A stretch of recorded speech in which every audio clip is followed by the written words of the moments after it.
기자수첩 월요일 아침 뭘 가지고 오셨습니까? 이번 주말 내내 현직 소방관들의 광화문 릴레이 시위가 사회적 이슈가 됐습니다.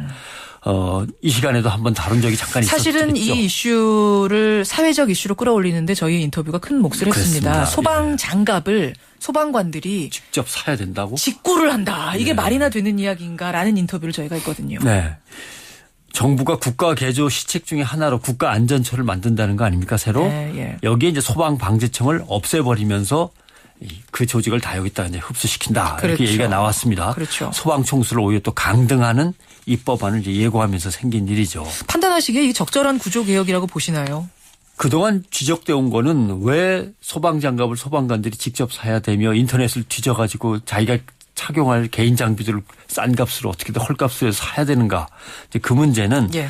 중앙에 소방방재청은 있지만 소방관 대다수는 소방방재청이나 안전행정부 소속이 아니라 지역 소방본부 예. 경기도 경남도 부산시 대전시로 제각각 소속이 돼 있어서 지자체 소속이에요. 예, 그러니까. 문제가 돼 있다. 예. 중앙 119하고 지역 119의 공조체제도 제대로 이루어지지 않고 그렇죠. 지방자치단체가 재정 상태가 나쁘면 각종 장비의 지급도 대우도 제각각이고. 그러니까 부자 지자체는 좀 낮고 그렇죠. 힘든 지자체일수록 더 장비가 문제가 많은. 다치거나 사망해도 대우가 막 그렇죠. 제각각이고.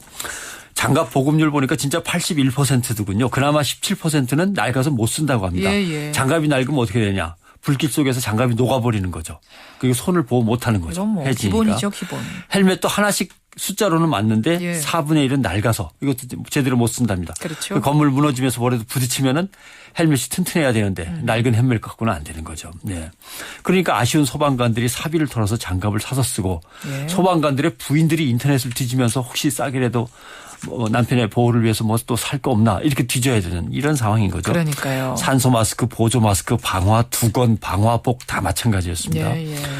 그러니까 묵묵히 온갖 굳은 일을 맡아온 소방방재청과 소방관들이 안전을 목표로 국가 개조를 하는데 오히려 그쪽으로 나가는 게 아니라 그동안의 문제점은 해결되지 않고 강등 조치만 됐다. 이렇게 이제 볼 수 있는 거죠. 소방방재청을 해체하고 소방총수를 강등하는 입법안. 네. 선직 외국들의 사례 보면서 아마 이 구조도 정비를 한 걸 텐데. 글쎄요. 그래 저도 한번 다시 됐을까요? 살펴봤습니다. 미국은 국가 재난관리를 맡고 있는 것이 FEMA 연방재난관리청입니다. 예.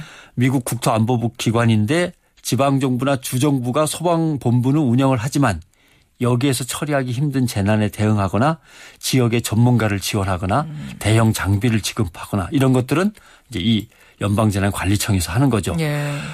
복구나 구호를 위한 자금 모금까지도 여기서 맡습니다. 그런데 이 연방재난관리청의 청장은 현장과 실무 경험이 충분한 소방관 출신이 맡게 돼 있더군요. 예. 일본도 보니까 국가재난관리를 국무총리 직할 소방청이 담당을 합니다. 총체적인 재난관리를 소방관들이 다 맡아서 하고 있고 독일도 재난구조 재난현장관리를 또 소방관이 하는데 독일의 소방관들은 아예 환경감시와 환경관리까지 다 맡고 있어요. 그래요. 그러니까 이제는 소방조직이라는 게 불 끄는 조직이 아닌 거죠. 각종 재난, 재해구조, 구급활동, 환경감시까지 주민들의 삶의 현장에서 벌어지는 모든 어려운 일은 일단 다 소방관들이 일선에서 처리를 하는 거죠. 예. 우리나라도 사실 그렇고 보면 마찬가지 아닙니까? 화재, 태풍, 수해, 지진, 그렇죠. 뭐 건물 무너질 때. 하다못해 고양이 구조까지 나서잖아요. 예. 애완동물 거미줄 구조. 치우는 문제 뭐 이런 그다음에 것까지. 문이 잠겨서 못 들어가는 사람 아파트 문 열어주는 맞아요. 것까지 소방관들이 다 합니다. 예. 그러니까 종합해 보면요. 미국식으로 하려고 했던 것 같아요. 미국 연방재난관리청에 상응하는 국가안전처를 만들고 지방자치단체가 알아서 지역 실정에 맞게 소방본부를 운영하고 네. 여기까지는 미국식으로 따왔는데 겉모양만 따온 거죠. 정 미국식이 미국에 맞는 거는 미국은 각 주가 자치정부 아닙니까? 그렇죠. 헌법까지 따로따로 갖고 있습니다. 그렇죠. 예산은 뭐 완전히 독립돼 있고 이러니까 이런 식으로 이제 하는 건데 우리는 겉모양만 따온 거죠. 그러면 미국식으로 하려면 아예 소방관 출신이 연방재난관리청 책임을 맡고 전 넓은 그 국토에 있는 각종 소방본부들을 연결해 가면서 예. 지원하는 것까지 맡아야 되는데 그건 또 없애면서 강등 조치하고 그렇군요. 그건 또 맞지 않아요. 결국 무슨 얘기냐면 충분한 토의나 연구를 거치지 않은 거고 갖고 오긴 외국에서 갖고 오는데 안전과 관련된 것들을 다 모아놓은 다음에 누가 중앙에서 이 권력을 쥐고 흔들 거냐라고 하는 거기에 이제 관심을 갖고 예. 탁상 행정만 한 거죠. 예. 예. 그러니까 정작 현장에서 고생하는 안전에 대응하는 소방요원들이 더 안전하게 더 효율적으로 일할 수 있는가, 국민의 안전은 그걸로 인해서 더 보장받을 수 있는가에 초점을 맞춘 계획이 이게 아닌 겁니다. 그러니까 지금 보면은 소방관들이 실망을 넘어서 분노에 이른 듯한 느낌을 저는 받아요. 그 소방관들 힘들거든요. 위험합니다. 예. 보니까 심장질환이 제일 걱정이 되군요. 왜냐하면 각종 화학물질에 늘 노출돼 있어요. 화재 현장에서 일산화탄소, 뭐 시아나수소, 유해물질이 타면서 내뿜는 물질들 다 들이마시죠. 심장, 폐 이쪽 그리고 연기 분진하고 같이 작업을 해야 되니까 몸에 산소가 늘 부족한 거예요. 그렇겠네요. 이번 세월호 구조 때 잠수사들이 산소 부족 이것 때문에 고생하는 거 우리 봤지 않습니까? 예. 그러니까 물속에 매일 들어가서 시신을 인양해야 되는 그 잠수사들하고 똑같은 상황에서 계속 일하고 있는 겁니다. 거기다가 스트레스에 또 무거운 거 급히 들고 막 뛰어다녀야 되니까 이 근골격계 질환 말씀 디스크라든가 이런 것들. 네. 그 건물벽이나 천정 무너지면서 이제 깔려서 다치는 거. 예.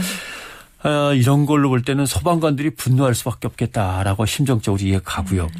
미국은 그런답니다. 응급구조 차량에 막 불을 켜고 달려가면 예.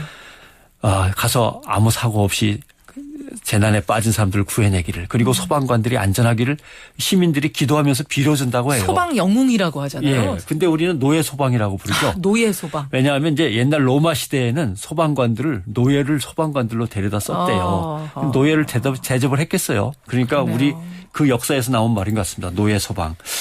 자, 우리 소방관들이 목숨을 바쳐 일하면서 노예 소방이란 자조적인 표현을 안 쓰는 이건 새로운 어떤 좀 재점검이 있어야 될 것 같습니다. 예. 노예 소방이냐 소방 영웅이냐 여러분 어떻게 생각하십니까? 편사옥대 기자 수고하셨습니다. 맞습니다.